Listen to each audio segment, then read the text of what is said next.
Welcome to Whisperwood Stories. Today I'm going to read another r/nosleep story for you.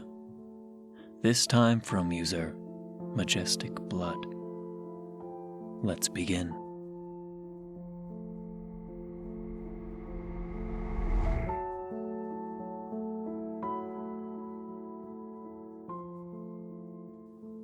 I found my childhood diary. It's writing back. I found my childhood diary today.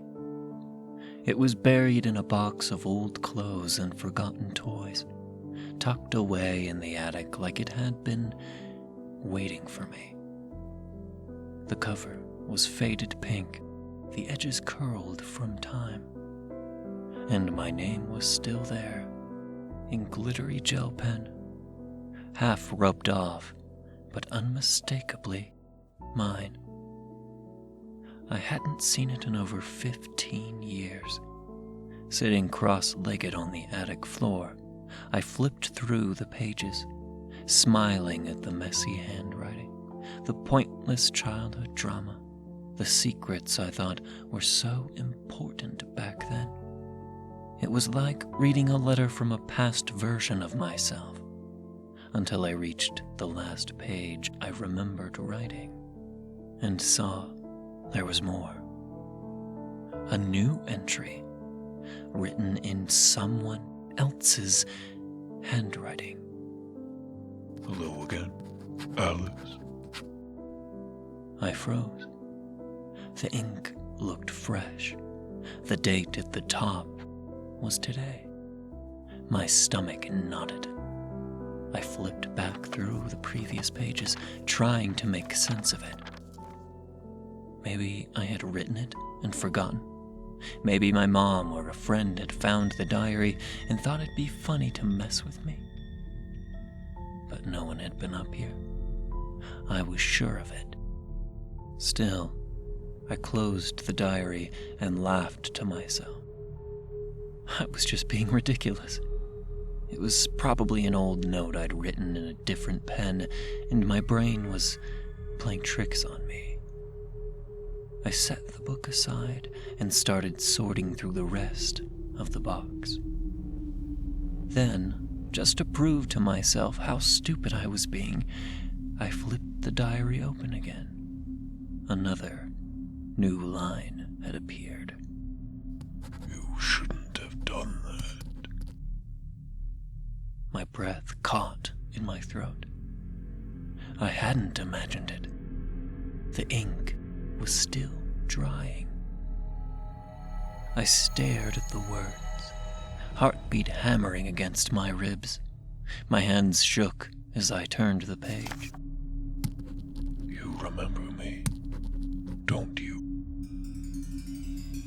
I didn't, but the moment I read the words, something shifted in the back of my mind, like a door unlocking.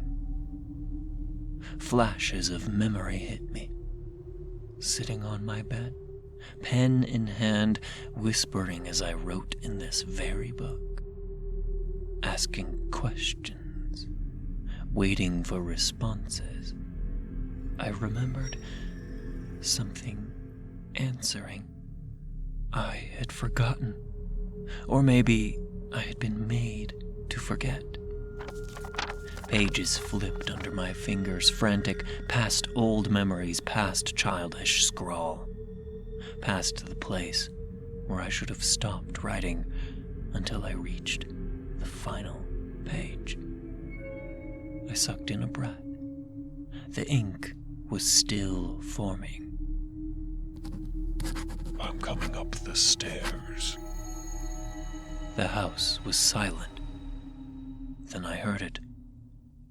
A single creak. A footstep on the stairs. Slow. Heavy. Close. I wanted to believe it was just the house settling. I wanted to believe it so badly. But the diary was still in my lap, and when I looked down, another line of ink had appeared. Don't turn around. And then, warm breath against my ear. A whisper. You found me. I couldn't move. Every muscle in my body locked as the words sank in. As I felt the breath on my neck. It was real. Someone was behind me. No, not someone. Something. The diary trembled in my hands. My breath came in quick, panicked bursts, my skin crawling with the unbearable awareness that I wasn't alone. I squeezed my eyes shut, willing myself not to turn around, not to look, not to acknowledge it. Because somehow deep inside, I knew that if I did, it would mean something far worse than just seeing it. I could hear it now, breathing, slow, deliberate, right against my ear, like it was waiting for me to react, like it was enjoying this. The diary warmed in my lap, the pages rustling as if a breeze had passed through the attic. Another line appeared. You used to talk to me. Why did you stop? Tears burned my eyes. I wanted to scream, to run, to bolt for the attic door and never look back. But my body wouldn't listen. I remembered now, pieces coming back in jagged fragments. I had written to someone in this diary, a friend, an invisible friend, or at least that's what I thought back then. I used to write questions, and it would answer. It knew things I couldn't have known, things no one could have known. And then, one night, I wrote something I wasn't supposed to. The memory surfaced like a corpse breaking through ice. Can I see you? And it had answered. I slammed the diary shut, sucking in a breath like I'd just resurfaced from drowning. The attic was suffocating, the air thick, wrong. The presence behind me hadn't moved. I could still feel it there, still hear that slow, steady breathing. My fingers clenched the diary like a lifeline, my mind screaming at me to run.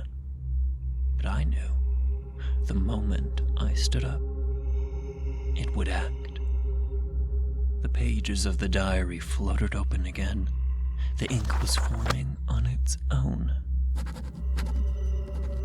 You shouldn't have left me alone. A single tear slipped down my cheek. I was shaking, heart pounding so hard I thought it would burst. Then another line appeared, the words stretching across the page, more frantic now, as if whatever was writing was growing impatient. Look at me. No. I clenched my teeth, squeezed my eyes shut tighter. It was so close now I could feel something brushing my hair, the weight of its presence pressing against my back. It wanted me to turn around. It needed me to acknowledge it. Another line appeared, hurried, almost desperate. You can't ignore me forever. I thought of my childhood self, scribbling away in this diary, laughing at the strange answers that appeared. I thought of how excited I'd been to have a friend no one else could see. And I thought of the night I had stopped writing, when I had woken up to find words appearing on their own, without me asking, telling me things, warning me, begging me not to stop. And I had ignored it. Something moved behind me, a shift in the air, a whisper of fabric, and then a hand pressed against my shoulder. Cold. Too long. Wrong. I broke. With a ragged scream, I flung the diary away, bolted to my feet, and ran. I didn't look back. I didn't stop. I hurled myself down the attic steps, nearly tripping as I hit the hallway, yanking the door shut behind me. The second it clicked into place, the air changed. The presence was gone. Or at least, I thought it was. Then from the other side of the attic door, I heard it. A single quiet scratch. And then a whisper. Don't leave me again.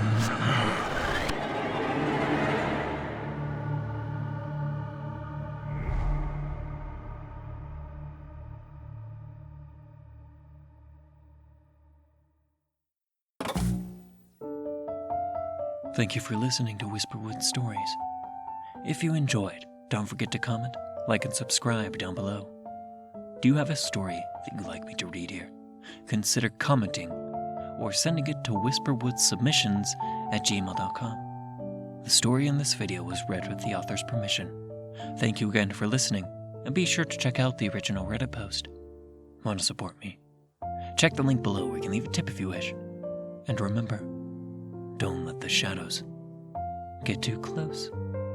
Good night.